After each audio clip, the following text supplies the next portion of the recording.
Na falha silenciosa, você perde dia após dia. Nada deu errado hoje. E é exatamente aí que o problema começa a criar raízes. O dia passou limpo, sem colisões, sem crises, sem nada que justificasse um alerta interno. Você acordou, fez o que precisava ser feito para manter tudo funcionando, resolveu o que estava na frente, evitou conflitos desnecessários, descansou quando o cansaço apareceu. Aos olhos de qualquer um, foi um dia normal. Aos olhos da sua consciência mais profunda, foi mais um pequeno recuo. A falha invisível não se anuncia como tragédia, ela se apresenta como continuidade. Ela não interrompe sua vida, ela se mistura a ela, se camufla na rotina, se disfarça de estabilidade. Existe um tipo de fracasso que não dói no momento em que acontece. Ele não gera vergonha imediata, não cria memórias traumáticas, não deixa cicatrizes visíveis. Ele apenas diminui a tensão interna que deveria existir entre quem você é e quem você sabe que poderia ser. Essa tensão é saudável. Ela é o motor da evolução. Quando ela some, não é paz que você encontra, é estagnação. A falha invisível age exatamente nesse ponto. Ela não te derruba, ela te acomoda. O cérebro humano é um especialista em adaptação. Ele não foi feito para buscar grandeza, foi feito para sobreviver com o menor gasto possível de energia. Sempre que você escolhe o caminho mais confortável, ele registra eficiência. Sempre que você evita o desconforto necessário, ele aprende que não há penalidade imediata. Esse aprendizado não é moral, é mecânico. O cérebro não pergunta se isso te aproxima ou te afasta do que importa. Ele apenas reforça o padrão que você repete, e quando o padrão passa a ser evitar tensão, a falha invisível deixa de ser um evento e se torna um sistema. O fracasso explícito chama a atenção porque ele rompe a narrativa. Algo deu errado. Algo precisa mudar. Já a falha invisível mantém a narrativa intacta. Você continua se vendo como alguém funcional, responsável, razoável. E é justamente essa imagem que impede a correção. Não há urgência para mudar o que parece estar funcionando. Só que funcionar não é o mesmo que evoluir. Manter não é o mesmo que construir. Sobreviver não é o mesmo que viver com propósito. Repare em como você mede seus dias. Não pelo grau de desafio enfrentado, mas pela ausência de problemas, não pela coragem exercida, mas pelo conforto preservado. Quando o alívio vira o principal critério de sucesso, algo essencial já foi perdido. Você passa a viver de forma defensiva, protegendo-se do desconforto em vez de se expor ao crescimento. Isso não acontece de um dia para o outro. É uma transição silenciosa, quase imperceptível, onde a ambição vai sendo substituída por justificativas cada vez mais bem elaboradas. Cada pequena concessão que você faz consigo mesmo tem um efeito cumulativo. Hoje, você adia algo importante porque está cansado. Amanhã, adia porque não é o melhor momento. Depois, porque não faz mais tanta diferença assim. O problema não é a decisão isolada, é o padrão que ela treina. A cada adiamento, sua palavra interna perde valor. Você começa a não confiar mais em si mesmo. E quando a confiança interna se desgasta, nenhuma motivação externa sustenta a disciplina. A falha invisível não rouba sua energia, ela rouba sua credibilidade pessoal. Existe um momento crítico em que a estagnação passa a ser racionalizada como maturidade. Você diz que está mais equilibrado, mais realista, mais consciente dos limites. Em muitos casos, isso não passa de medo sofisticado. Medo de falhar, medo de se frustrar, medo de confirmar que você talvez não seja tudo aquilo que imaginou. A falha invisível se alimenta dessas narrativas elegantes. Ela prefere argumentos inteligentes a desculpas óbvias. Quanto mais capaz a pessoa, mais refinadas se tornam as justificativas para não avançar. Os dias neutros são os mais perigosos de todos. Não os dias ruins, não os dias de dor intensa, Mas aqueles em que nada exigiu coragem, eles passam sem registro emocional, sem história, sem aprendizado, e exatamente por isso constroem o vazio. Um dia neutro parece inofensivo, mas ele leva algo embora, leva um fragmento do seu potencial não exercido. E quando esses fragmentos se acumulam, você começa a sentir um cansaço estranho, uma insatisfação sem causa clara, um peso que não se explica pelo que aconteceu, mas pelo que deixou de acontecer. Muita gente espera um choque externo para acordar, uma crise, uma perda, um colapso que obrigue a mudar. A falha invisível raramente oferece esse tipo de despertar dramático. Ela constrói um piso confortável demais para cair e baixo demais para subir. Um lugar onde a dor não é suficiente para gerar revolta e o conforto não é suficiente para gerar realização. É nesse espaço que inúmeras vidas se perdem, não em explosões, mas em repetições. Do lado de fora, tudo parece aceitável. Você não é um desastre, não é alguém em ruínas, e isso se torna o principal argumento para continuar exatamente como está. Mas a pergunta que realmente importa não é se você está mal, é se você está honrando aquilo que sabe sobre si mesmo. Existe uma versão sua que deveria estar mais adiante, mais firme, mais disciplinada, mais alinhada com aquilo que você diz acreditar. A falha invisível é o afastamento diário dessa versão, disfarçado de normalidade. Isso não é sobre intensidade extrema, nem sobre viver em estado constante de pressão. É sobre padrão interno, sobre não negociar com a própria consciência, sobre não aceitar dias inteiros que não exigem nada de você. Crescimento exige atrito, evolução exige desconforto. Se tudo está sempre confortável, algo essencial está sendo evitado. E o custo disso não aparece hoje, aparece acumulado, quando o tempo cobra com juros aquilo que foi adiado. A falha invisível não pede permissão. Ela não pergunta se você está pronto. Ela simplesmente continua, dia após dia. Até que um dia você percebe que não foi um grande erro que te afastou da vida que queria, mas a repetição de dias aceitáveis demais. E quando essa consciência chega, ela não vem para acusar, vem para avisar. Ainda dá tempo, mas apenas se você parar de confundir ausência de problemas com progresso real. O inimigo sem nome, a deriva confortável. Existe um inimigo atuando contra você todos os dias, e ele não se parece com nada do que te ensinaram a temer. Ele não grita, não pressiona, não provoca colapsos visíveis. Ele age em silêncio, com paciência, com aparência de bom senso. Ele não te empurra para o erro, ele te convida para o aceitável. Não destrói seus planos, apenas os desacelera até perderem relevância. Esse inimigo é a deriva confortável, um deslocamento quase imperceptível em direção ao que exige menos esforço, menos risco, menos responsabilidade interna. A deriva confortável não é preguiça. Preguiça é óbvia demais para sobreviver por muito tempo. Ela gera culpa, conflito, vergonha. A deriva confortável é sofisticada. Ela se disfarça de equilíbrio emocional, de autocuidado, de inteligência prática.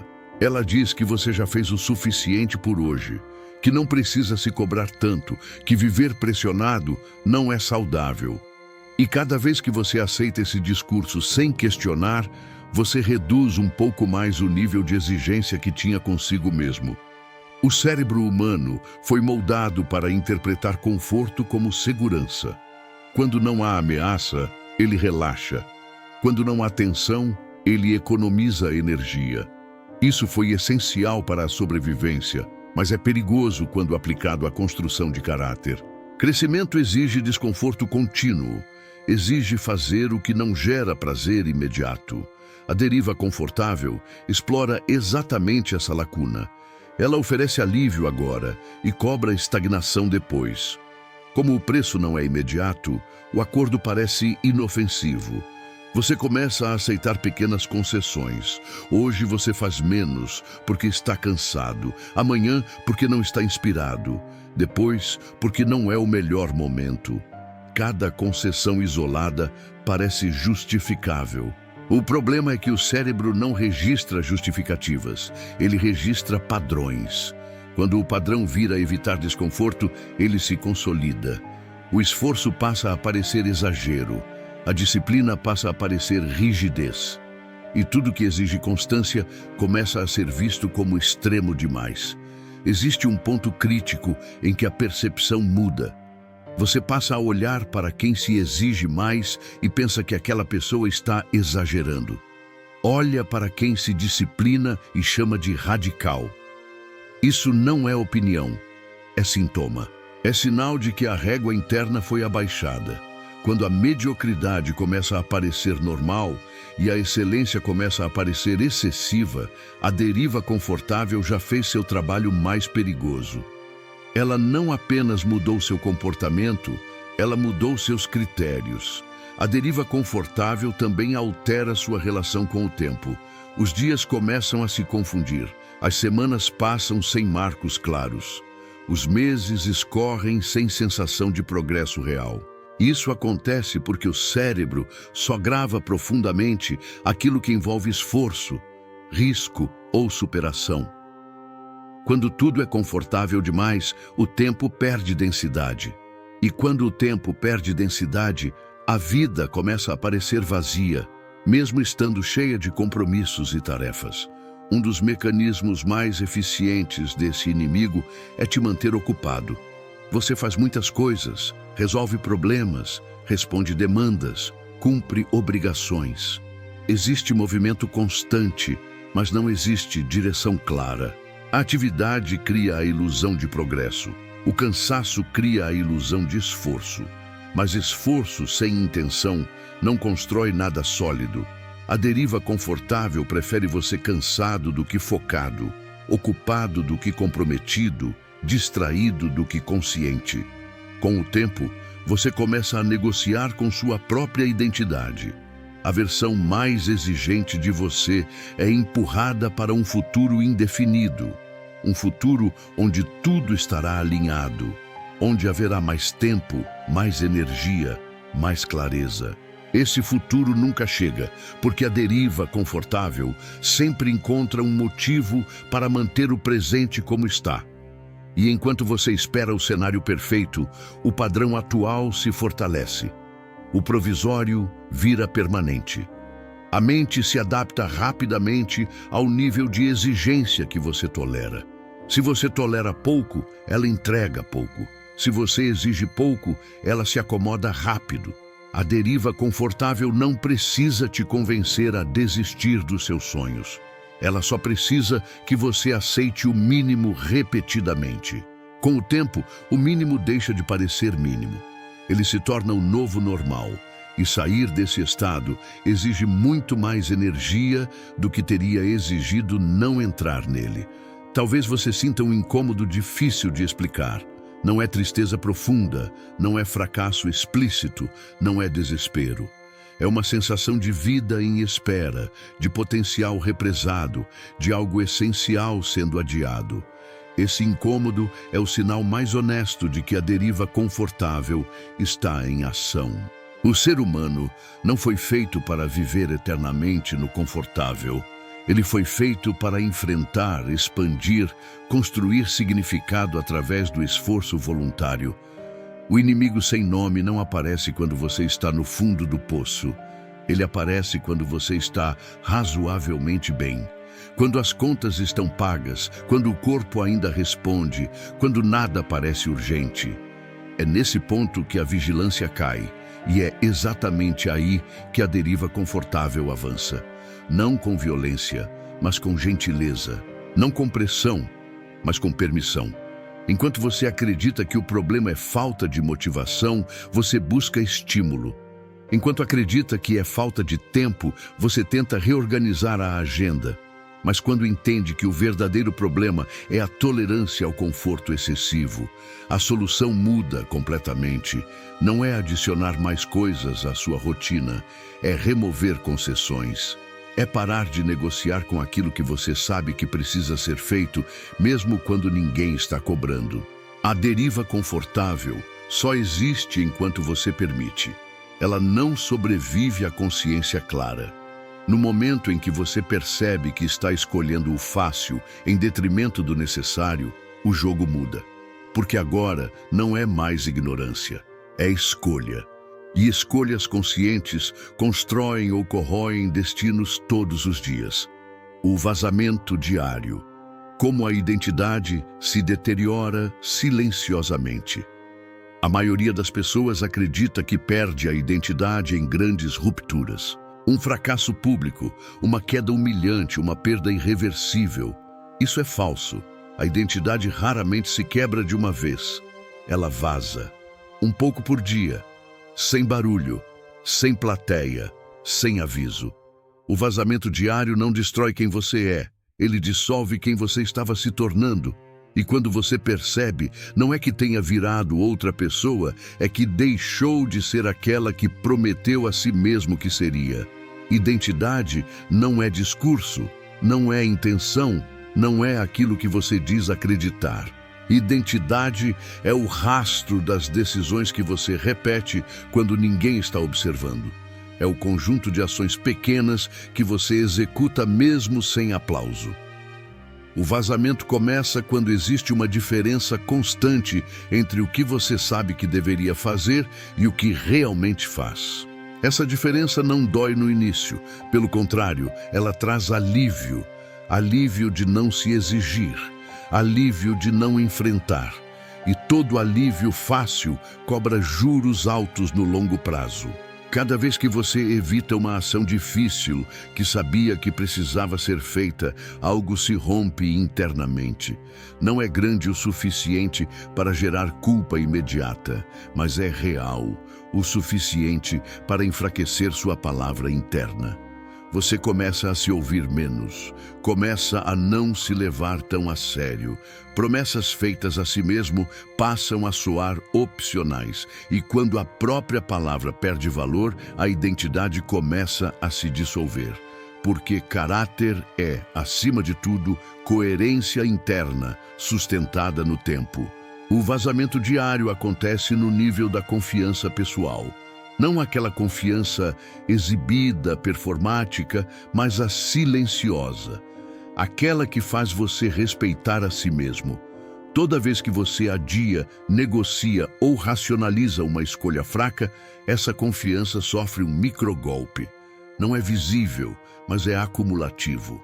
Com o tempo, você começa a duvidar da própria capacidade de cumprir o que decide. Não porque seja incapaz, mas porque treinou o cérebro a associar decisão com adiamento. O sistema nervoso aprende rápido. Ele aprende que você fala mais do que executa. Aprende que intenção não significa ação. Aprende que desconforto pode ser evitado sem consequências imediatas. Esse aprendizado molda comportamento. Você começa a sentir resistência antes mesmo de tentar. Não porque a tarefa é difícil, mas porque sua identidade já não sustenta esforço prolongado. O vazamento não rouba sua força física, ele rouba sua integridade psicológica. Existe um efeito colateral pouco falado desse processo. Você começa a buscar validação externa para compensar a perda de respeito interno. Como não confia mais totalmente em si mesmo, passa a precisar de aprovação, de reconhecimento, de estímulo. A motivação vira dependente do ambiente. Quando alguém incentiva, você se move. Quando ninguém observa, você recua. Isso não é falta de força, é identidade fragilizada. Pessoas íntegras não precisam de plateia para agir. O vazamento diário também altera sua relação com o espelho.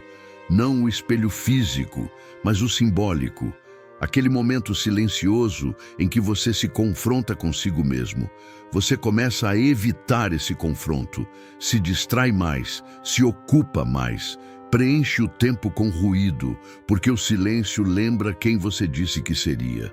E lembrar dói quando não há coerência. O vazamento cria essa dor difusa, difícil de explicar, mas impossível de ignorar para quem é honesto consigo. Com o tempo, você passa a confundir personalidade com identidade. Diz que é assim mesmo, que sempre foi assim, que não gosta de pressão, que funciona melhor de outro jeito. Muitas dessas frases não são verdades profundas, são defesas. São tentativas de proteger uma identidade que já não sustenta esforço contínuo. O vazamento diário transforma exceções em características permanentes.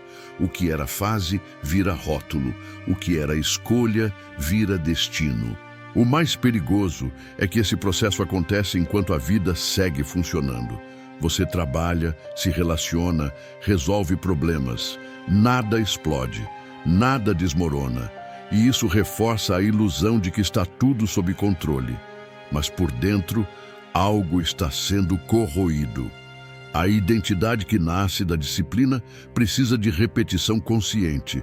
Quando essa repetição falha, a identidade não desaparece, ela enfraquece. E uma identidade fraca sempre cede quando pressionada. Você começa a perceber que decisões simples exigem esforço excessivo. Que manter constância parece pesado, que começar é sempre mais difícil do que deveria ser. Esses não são defeitos de personalidade, são sintomas de vazamento acumulado. São sinais de que sua palavra interna perdeu peso. E quando isso acontece, o mundo externo passa a mandar mais em você do que seus próprios valores. Emoções decidem, circunstâncias comandam, vontade oscila. O vazamento diário não pede permissão. Ele acontece quando você deixa de se corrigir nos detalhes, quando passa a tolerar pequenas incoerências, quando aceita dias inteiros sem nenhum ato de coragem. Identidade não se constrói em eventos raros, ela se constrói em microdecisões repetidas. Da mesma forma, ela não se perde em grandes tragédias, ela se perde em pequenas concessões constantes. Existe uma verdade dura aqui. Ninguém rouba sua identidade. Você a entrega pouco a pouco, toda vez que escolhe o alívio em vez da integridade. Não é um julgamento moral, é um mecanismo psicológico. O cérebro respeita aquilo que você sustenta. Se você não sustenta seus próprios padrões, ele os rebaixa. E padrões rebaixados produzem versões rebaixadas de você mesmo. Reconhecer o vazamento diário não é motivo para culpa, é motivo para precisão. Culpa paralisa, precisão corrige. No momento em que você percebe onde está vazando, você recupera poder. Porque identidade não é algo fixo, é algo praticado. E tudo que é praticado pode ser retomado. Mas isso exige uma decisão clara, parar de negociar, parar de adiar. Parar de fingir que amanhã resolverá o que hoje você escolheu evitar. O vazamento diário só continua enquanto passa despercebido. Quando você começa a agir com coerência, mesmo em silêncio, algo muda rapidamente. A confiança retorna. O peso da palavra interna se restabelece. A identidade deixa de vazar e começa a se solidificar. Não com euforia, mas com firmeza. Não com promessas, mas com atos. Se isso está tocando fundo, é porque você ainda sente. E enquanto sente, ainda há algo intacto. A pergunta agora não é se você entende. É se está disposto a fechar os vazamentos um por um, começando hoje, sem anunciar, sem esperar motivação, apenas fazendo o que precisa ser feito. Ocupado, mas vazio. Armadilhas de falsa prosperidade. Existe um estado perigoso que não parece fracasso. Pelo contrário, ele parece progresso. Você acorda com coisas para fazer, a agenda está cheia, o dia passa rápido, o corpo cansa, a mente fica saturada. Há movimento constante, há esforço, há até resultados pontuais. E mesmo assim, no fundo, algo não fecha. Uma sensação difícil de explicar, como se toda essa atividade não estivesse levando a lugar nenhum que realmente importe. Esse é o território da falsa prosperidade. Estar ocupado, mas vazio. A falsa prosperidade não nasce da inércia, nasce do excesso. Excesso de tarefas, de estímulos, de informações, de compromissos que não exigem coragem real. Você faz muito, mas constrói pouco. Resolve problemas, mas não avança a identidade. O dia termina e você sente alívio por ter acabado, não orgulho pelo que foi feito. Esse é o primeiro sinal. Quando o descanso é apenas fuga do cansaço e não recuperação após propósito, algo está errado.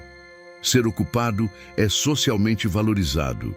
Quem está sempre correndo parece importante. Quem responde rápido parece eficiente. Quem está sempre cansado parece comprometido. A falsa prosperidade se aproveita disso. Ela te mantém funcional o suficiente para não ser questionado e cansado o suficiente para não questionar nada. Você entra em um ciclo onde a atividade vira anestesia. Quanto mais você faz, menos sente. Quanto menos sente, menos pensa. Existe uma diferença profunda entre progresso e movimento. Movimento gasta energia. Progresso constrói direção. A armadilha é que o cérebro confunde os dois quando não há clareza de valores. Se você não sabe exatamente o que está tentando se tornar, qualquer tarefa parece válida. Qualquer demanda parece urgente. Qualquer distração parece justificável. E assim, você passa anos resolvendo o que aparece em vez de construir o que importa. A falsa prosperidade também se manifesta no consumo constante. Você aprende, assiste, lê, absorve, está sempre se preparando, sempre se informando, sempre se atualizando, mas raramente executa no nível que transforma a identidade. Informação vira substituto de ação. Conhecimento vira desculpa elegante para não se expor ao erro. Você sente que está evoluindo porque está aprendendo, mas a identidade não muda porque o comportamento não muda. Com o tempo, isso cria um descompasso interno. Você sabe mais do que faz, fala melhor do que executa, opina mais do que pratica. Esse descompasso gera uma tensão silenciosa. Não é ignorância que dói, é incoerência. E para não sentir essa dor, você se mantém ocupado, porque estar ocupado impede o silêncio. E o silêncio é onde a verdade aparece. A falsa prosperidade também altera sua percepção de sucesso. Você começa a medir valor por volume. Quantas tarefas, quantas horas, quantos projetos, quantas mensagens respondidas. Mas volume sem intenção não é mérito, é dispersão. O mundo moderno recompensa quem reage rápido, não quem constrói profundo. E se você não estiver atento, passa a confundir resposta com avanço, urgência com importância, pressão externa com propósito interno. Existe um momento crítico em que você percebe que está cansado demais para mudar. Não porque faz demais do que importa, mas porque faz demais do que não importa. Sua energia é drenada por coisas que não exigem crescimento, apenas presença. A falsa prosperidade te deixa exausto e improdutivo ao mesmo tempo. Exausto porque consome energia. Improdutivo porque não gera transformação real. Outro sinal claro é quando seus dias estão cheios, mas suas decisões são rasas. Você resolve muito no superficial e adia o essencial. Conversas difíceis ficam para depois. Projetos que exigem exposição ficam para depois. Mudanças estruturais ficam para depois. E o depois nunca chega porque o hoje está sempre cheio. Essa é a armadilha perfeita. Um dia ocupado demais para mudar, repetido por anos. A falsa prosperidade cria a ilusão de que você está avançando, quando na verdade está apenas mantendo tudo funcionando. Manter não é construir. Manter é conservar o estado atual. Construir exige ruptura, exige dizer não, exige abrir espaço. E abrir espaço significa remover coisas, não adicionar mais. Mas remover dá medo, porque ameaça a identidade ocupada que você construiu. Existe também um orgulho escondido em estar sempre ocupado. Um orgulho silencioso que diz que você é necessário, que sem você as coisas não andam. Esse orgulho alimenta a armadilha, porque enquanto você se sente indispensável, evita perguntar se está sendo intencional. A falsa prosperidade adora pessoas competentes demais para dizer não e conscientes de menos para escolher com rigor. O vazio não aparece de imediato. Ele aparece em momentos breves, no fim do dia, no domingo à noite, em pausas inesperadas. Uma sensação de que, apesar de tudo, algo essencial está faltando. Não falta atividade, falta significado, falta direção clara, falta saber por que você está se esforçando tanto. E quando esse porquê não está claro, qualquer sucesso perde sabor rápido. Estar ocupado não é sinal de disciplina. Muitas vezes é sinal de fuga. Fuga do silêncio, fuga da escolha, fuga da responsabilidade de definir quem você quer ser e o que precisa ser feito para chegar lá. A falsa prosperidade oferece uma vida cheia, porém rasa. E uma vida rasa nunca satisfaz alguém que nasceu para crescer. Romper com essa armadilha exige coragem diferente. Não a coragem de fazer mais, mas a coragem de fazer menos com mais intenção. Exige olhar para a agenda e perguntar o que realmente constrói identidade. Exige suportar o desconforto de não parecer ocupado. Exige tolerar a ansiedade de não responder tudo, de não abraçar tudo, de não correr o tempo todo. Enquanto você confundir ocupação com progresso, continuará cansado e insatisfeito. Quando começa a confundir silêncio com desperdício, perde a chance de ouvir o que realmente importa. A falsa prosperidade só sobrevive enquanto você aceita uma vida cheia como substituta de uma vida significativa. No momento em que você percebe isso, algo começa a ruir. E essa ruína não é perda, é espaço sendo criado. O acordo silencioso, negociando com a fraqueza. Existe um momento específico, quase imperceptível, em que você não cai, você concorda. Não há drama, não há colapso, não há crise. Há apenas uma negociação interna, discreta, racionalizada, aparentemente inofensiva. É nesse ponto que nasce o acordo silencioso. Um contrato que você assina todos os dias, sem ler as cláusulas, sem testemunhas, sem consciência plena do custo real. Esse acordo não exige sua derrota imediata. Ele exige algo mais perigoso, a sua concessão gradual. Você não diz, eu desisto, você diz só hoje. Só hoje eu não treino, só hoje eu não foco, só hoje eu não avanço. E o problema nunca foi o só hoje. O problema é que a fraqueza tem memória, e ela aprende rápido quais desculpas você aceita como válidas. A fraqueza não invade, ela é convidada. Ela não arromba portas. Ela entra quando você abre uma fresta e chama isso de equilíbrio, autocuidado, merecimento ou descanso estratégico. E atenção, descanso real fortalece. O acordo silencioso enfraquece. A diferença está na intenção e na consequência. Descanso é uma decisão consciente para sustentar o longo prazo. O acordo silencioso é uma fuga disfarçada de lógica. Ele sempre vem acompanhado de argumentos convincentes, porque a mente, quando quer evitar desconforto, se transforma no melhor advogado da própria estagnação. Você começa a negociar padrões, reduz metas, ajusta expectativas, reescreve promessas. E cada renegociação interna vai corroendo a autoridade que você tem sobre si mesmo. O ponto mais perigoso desse acordo é que ele não parece fraqueza, ele parece maturidade. Não preciso me cobrar tanto, não dá para ser intenso o tempo todo. A vida não é só performance. Frases verdadeiras quando aplicadas com consciência, mas fatais quando usadas como anestesia moral. O cérebro ama atalhos emocionais e o acordo silencioso é o atalho perfeito. Você preserva a autoimagem enquanto sacrifica a identidade futura. Você continua se vendo como alguém capaz, disciplinado, forte, só que adia eternamente a prova prática disso. E identidade que não é exercida entra em estado de deterioração silenciosa.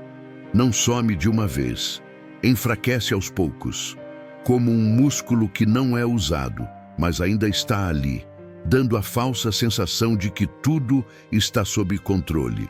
Toda vez que você negocia com a fraqueza, você ensina ao seu sistema nervoso uma lição perigosa. Desconforto é opcional, compromisso é flexível, esforço é negociável.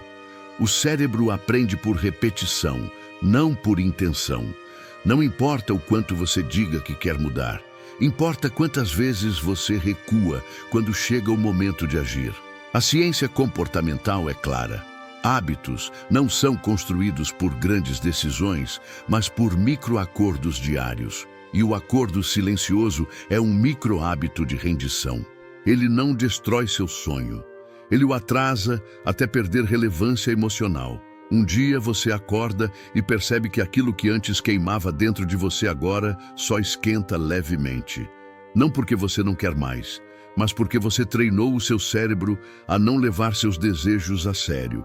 Existe também uma armadilha emocional profunda nesse acordo. Ele preserva o conforto imediato enquanto rouba a confiança de longo prazo.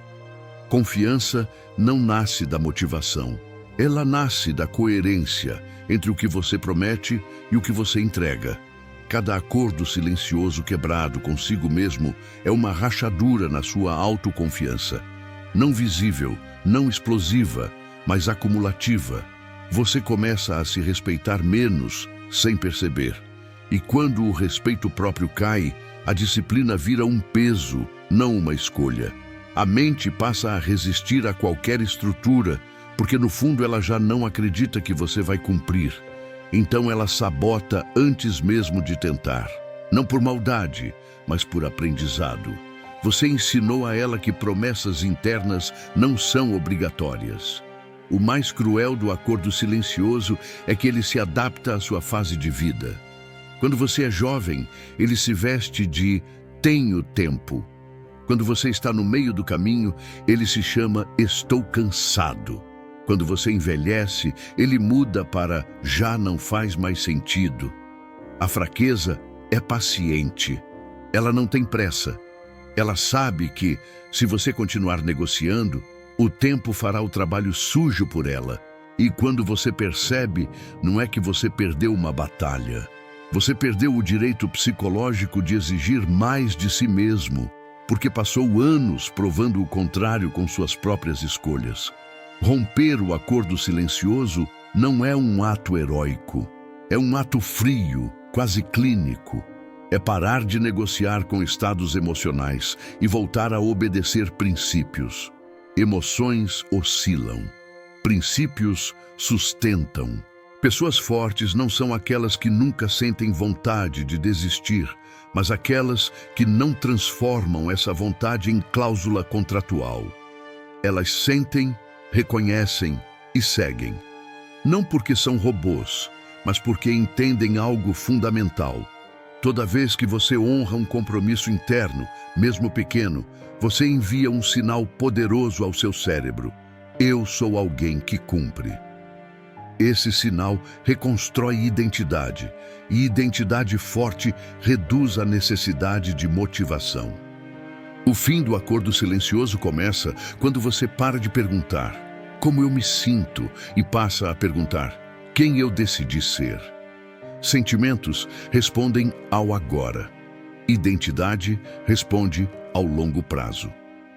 Quando você age alinhado à identidade, o desconforto perde poder de barganha. Ele pode gritar, mas não vota. E sim, no início isso dói. porque você treinou sua mente a negociar, não a obedecer. Mas cada dia sem acordo, cada dia sem concessão, reconstrói algo que parecia perdido: autoridade interna. Você volta a confiar em si mesmo. E quando isso acontece, a fraqueza ainda aparece, mas já não senta à mesa. Ela fica do lado de fora, esperando uma brecha que você não oferece mais. Esse é o verdadeiro divisor de águas. Não é intensidade, não é motivação. É intransigência com a própria fraqueza. Não agressiva, não cruel, mas firme. Você não precisa se odiar para evoluir. Você precisa parar de negociar com aquilo que te mantém pequeno. O acordo silencioso só existe enquanto você aceita conversar. Quando você se levanta da mesa, o jogo muda. E a partir desse ponto, cada dia deixa de ser uma concessão e volta a ser uma construção consciente de quem você está se tornando. O objetivo do silêncio. Porque ninguém te avisa. Existe um motivo preciso, frio e estrutural para ninguém te avisar que você está se perdendo aos poucos. Não é distração, não é falta de carinho, não é que as pessoas não percebam. É porque o silêncio funciona. Ele é eficiente, ele mantém tudo no lugar. O silêncio não interrompe rotinas, não cria conflitos, não exige coragem. Ele permite que a vida siga aparentemente estável enquanto algo essencial apodrece por dentro. Ninguém te avisa porque avisar quebraria a ordem confortável das coisas. Avisar exigiria assumir responsabilidade. E responsabilidade é algo que a maioria evita como evita dor. O silêncio é a forma mais sofisticada de controle porque ele não parece controle. Ele não grita, não ameaça, não pune. Ele apenas deixa passar. Dias passam, semanas passam, anos passam. E como nada de trágico acontece, o cérebro conclui que está tudo bem. Esse é o truque. O silêncio engana porque associa a ausência de dor imediata à ideia de segurança. Mas segurança não é progresso, estabilidade não é crescimento e normalidade não é virtude. O silêncio cria uma zona onde você não sofre o suficiente para mudar, mas também não cresce o suficiente para vencer. É o limbo perfeito. Ninguém te avisa porque a sociedade inteira foi treinada para respeitar esse limbo. Existe um código invisível que diz: não confronte, não pressione, não seja intenso demais. Seja educado, seja adaptável, seja compreensível. E nesse processo, a verdade vai sendo suavizada até desaparecer. As pessoas aprendem a elogiar esforço superficial, a normalizar promessas não cumpridas, a chamar sobrevivência de sucesso. Quem ousa apontar a perda silenciosa é visto como exagerado, radical ou negativo. Então, o aviso morre antes de ser dito. O silêncio vence por consenso. Existe também um motivo psicológico mais profundo. Avisar alguém de que ela está desperdiçando a própria vida obriga quem avisa a olhar para a própria vida. Obriga a reconhecer concessões, covardias, escolhas adiadas. E a maioria não quer esse espelho. Então, o silêncio vira autoproteção coletiva. Cada um finge não ver no outro aquilo que teme ver em si. É um acordo implícito. Eu não questiono o seu conforto, você não questiona o meu. E assim, todos seguem juntos, lentamente, na mesma direção errada, acreditando que companhia é sinal de acerto. O silêncio também prospera porque ele se disfarça de maturidade. As pessoas confundem aceitação com sabedoria, confundem resignação com paz, confundem evitar conflitos com equilíbrio emocional. Mas maturidade não é aceitar menos do que você pode ser. Paz não é anestesia. E equilíbrio não é ficar imóvel enquanto a vida escorre pelos dedos. O silêncio vende a ideia de que questionar demais cansa, que querer mais é ingratidão, que buscar evolução constante é obsessão. E assim ele transforma a ambição em culpa e disciplina em exagero. Ninguém te avisa, porque o mundo moderno recompensa distração, não presença. Enquanto você estiver ocupado, entretido, reagindo, ninguém se incomoda. O problema começa quando você para, observa e percebe que está vivendo abaixo da sua capacidade. Esse tipo de pessoa não é conveniente. Ela começa a fazer perguntas incômodas. Ela reduz tolerância para desculpas. Ela exige coerência entre discurso e ação. Então o silêncio tenta abafá-la com ruído. Mais conteúdo, mais tarefas, mais estímulos. Qualquer coisa que impeça o pensamento profundo. Porque pensamento profundo leva à mudança. E mudança quebra padrões. O objetivo final do silêncio é ganhar tempo. Tempo suficiente para que o custo da inércia fique alto demais.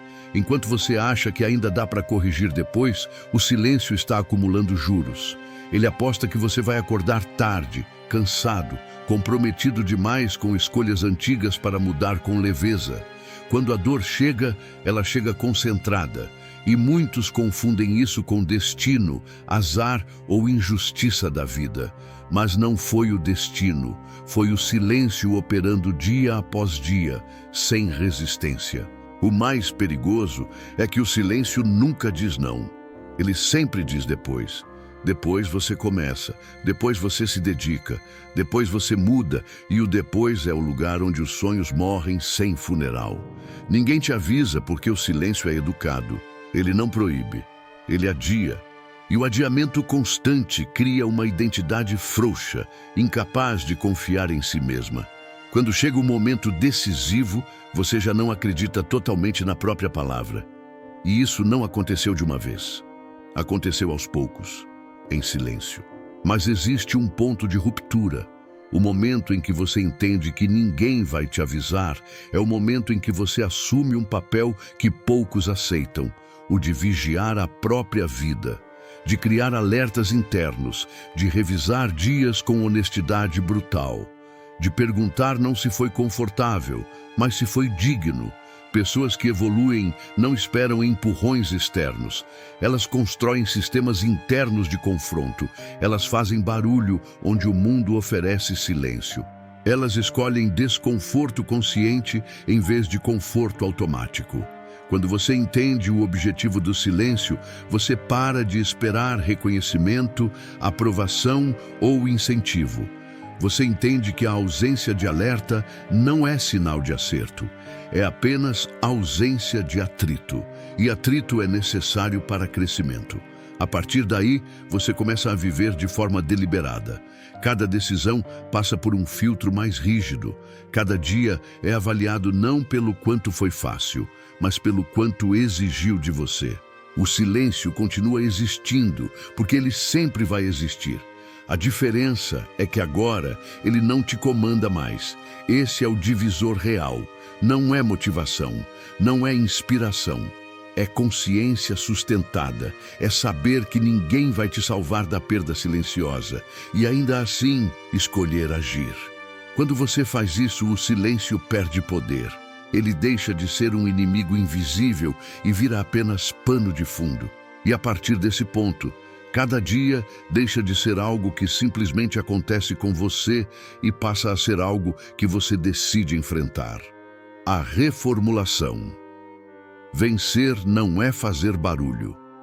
Existe uma distorção silenciosa que corrói quase toda a tentativa de evolução pessoal antes mesmo de ela criar raízes. A crença de que vencer precisa ser percebido, comentado, reconhecido, como se o progresso só tivesse valor quando alguém reage a ele. Essa distorção cria um vício psicológico perigoso, a necessidade de validação externa para sustentar decisões internas. E tudo que depende de validação externa nasce fraco. Porque quando o aplauso some, a disciplina some junto. Vencer de verdade não faz barulho, porque o barulho sempre foi uma compensação para a falta de convicção. A reformulação começa quando você aceita uma verdade desconfortável. O ego ama o som do próprio esforço mais do que ama o resultado do próprio esforço. Falar sobre planos gera alívio. Compartilhar intenções gera sensação de progresso. Receber incentivo antes da execução gera dopamina antecipada. E essa dopamina engana o cérebro, criando a ilusão de que algo já foi conquistado. É por isso que tanta gente se sente cansada antes mesmo de começar. Gastou energia emocional onde deveria gastar energia prática. O silêncio, nesse contexto, não é timidez, é estratégia. Vencer não é fazer barulho porque o barulho desloca o foco do processo para a imagem. Quando você se preocupa em parecer disciplinado, deixa de ser disciplinado. Quando se preocupa em parecer forte, deixa de construir força. O que sustenta a mudança não é a intensidade do discurso, é a repetição do comportamento. E repetição não impressiona ninguém, ela só funciona. Pessoas que vencem de verdade não precisam convencer ninguém. Elas deixam que o tempo faça o trabalho de prova. Essa reformulação também exige abandonar a fantasia da virada repentina. Não existe momento mágico, não existe despertar cinematográfico que resolve tudo. Existe alinhamento diário entre decisão e ação. Existe um ajuste contínuo entre quem você diz que quer ser e o que você faz quando ninguém está observando. A vitória real é construída em dias comuns, em escolhas pequenas, em ações quase invisíveis. O ego odeia isso porque não há narrativa heróica. Mas a vida responde exatamente a isso. Fazer barulho é fácil porque é imediato. Exige pouca disciplina e rende retorno emocional rápido. Sustentar silêncio exige maturidade. Exige tolerar a sensação de estar fazendo muito e recebendo pouco. Exige continuar mesmo quando a mente começa a perguntar se vale a pena. É nesse ponto que a maioria desiste. Não porque não consegue, mas porque não vê. E quem precisa ver para continuar nunca vai longe. A reformulação é aprender a confiar no processo mesmo quando não há evidência visível. Vencer sem barulho também redefine o conceito de força. Força não é intensidade ocasional, é constância sem drama.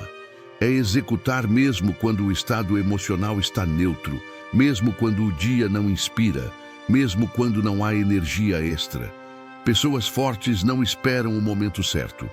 Elas constroem a capacidade de agir em qualquer momento. E isso só se desenvolve quando você para de romantizar a própria motivação e começa a respeitar o próprio padrão. Existe uma fase inevitável na mudança real que quase ninguém fala. A fase invisível. Nela, você está mudando por dentro, mas o mundo ainda te trata como antes. Seus resultados ainda não apareceram. Seu esforço ainda não foi recompensado. E isso testa sua identidade. Você está fazendo isso para se tornar alguém ou para ser reconhecido como alguém? Quem busca reconhecimento abandona. Quem busca coerência permanece. Essa é a linha divisória silenciosa entre quem vence e quem apenas começa bem. A reformulação também envolve subtração. Não é sobre adicionar mais hábitos, mais rotinas, mais técnicas. É sobre remover concessões, remover negociações internas, remover a ideia de que todo dia você pode decidir de novo se vai cumprir o que combinou consigo mesmo. Pessoas disciplinadas não renegociam valores diariamente. Elas decidem uma vez e obedecem muitas. Isso reduz fadiga mental. Isso cria estabilidade. Isso transforma esforço em identidade. Vencer não é fazer barulho, porque o barulho cria expectativa externa.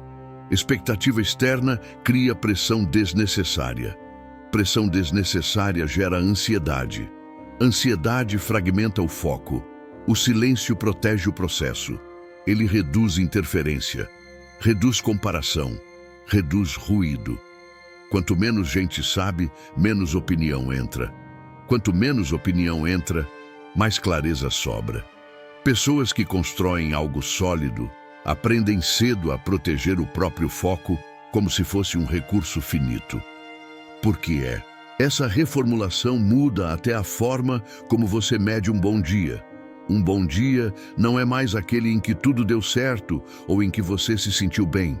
Um bom dia passa a ser aquele em que você fez o que precisava ser feito, mesmo sem vontade, mesmo com resistência, mesmo sem prazer. Essa mudança é sutil, mas poderosa. Ela tira o controle das emoções e devolve o controle às decisões. Emoções variam, decisões constroem. Existe também uma liberdade profunda em vencer sem barulho. Você não precisa sustentar personagem, não precisa manter discurso, não precisa explicar por que está fazendo o que está fazendo. Você age, ajusta, corrige, continua. Essa liberdade reduz o peso psicológico da mudança, porque agora você não está tentando provar nada para ninguém. Está apenas evitando trair a própria palavra. E quando você começa a respeitar a própria palavra, algo muda na sua postura, na sua presença, nas suas escolhas. A reformulação final é entender que disciplina não é intensidade emocional sustentada, é fidelidade ao próprio padrão. Não é fazer muito quando está motivado, é não permitir que a falta de motivação decida. Não é vencer um dia difícil, é não permitir dias vazios. Dias vazios parecem inofensivos, mas repetidos constroem uma vida fraca. Dias consistentes, mesmo simples, constroem uma vida forte. Vencer não é fazer barulho porque o barulho passa. O silêncio constrói. Enquanto outros anunciam, você executa. Enquanto outros explicam, você repete. Enquanto outros desistem quando o entusiasmo acaba, você continua. E é essa continuidade silenciosa que muda trajetórias, redefine identidades e cria resultados que não precisam ser anunciados. Eles simplesmente aparecem. O veredito diário. Uma pergunta que põe fim à deriva. Existe um momento em que toda a complexidade precisa morrer. Um ponto em que métodos, teorias, discursos e justificativas perdem valor. Porque no fim, a vida não é decidida por sistemas sofisticados, mas por julgamentos simples feitos repetidamente. O problema não é falta de conhecimento. Nunca foi. O problema é a ausência de veredicto. Pessoas perdem anos não porque não sabem o que fazer, mas porque nunca se sentam consigo mesmas para julgar o próprio dia com honestidade brutal. Sem isso, a deriva continua. Silenciosa, confortável, mortal. O veredito diário nasce da necessidade de encerrar negociações internas. A mente adora zonas cinzentas, adora explicações longas, adora razões plausíveis para não agir. Enquanto tudo é relativo, nada é definitivo. E enquanto nada é definitivo, nenhuma mudança se sustenta. A pergunta certa existe para cortar esse ruído. Ela não debate, não acolhe desculpas, não aceita contexto emocional. Ela apenas expõe a verdade nua do dia que passou. E a verdade, quando encarada sem anestesia, reorganiza prioridades imediatamente. Essa pergunta não mede produtividade, não mede humor, não mede esforço percebido, ela mede direção, porque esforço sem direção é apenas cansaço acumulado. Bom humor sem ação é apenas conforto emocional. O veredito diário não quer saber como você se sentiu. Quer saber quem você fortaleceu hoje. A versão que cresce ou a versão que se esconde. Toda a ação, por menor que pareça, alimenta uma dessas duas identidades. E nenhuma delas fica neutra. A deriva acontece quando os dias passam sem julgamento. Quando você vai dormir sem revisar quem decidiu por você naquele dia. Foi a disciplina ou foi o impulso? Foi a visão ou foi o alívio imediato? Foi o que precisava ser feito ou o que parecia mais confortável? Sem essa revisão, o cérebro assume que tudo está aceitável. E o que é aceitável se repete, não porque é bom, mas porque não foi confrontado. O poder do veredito diário está na simplicidade cruel. Uma única pergunta, feita todos os dias, no mesmo tom, sem variação. Ela cria um padrão mental, um filtro, um limite. Ela impede que o cérebro relativize demais. Ela força uma resposta clara, sim ou não. Avancei ou recuei. Exigi coragem ou busquei conforto.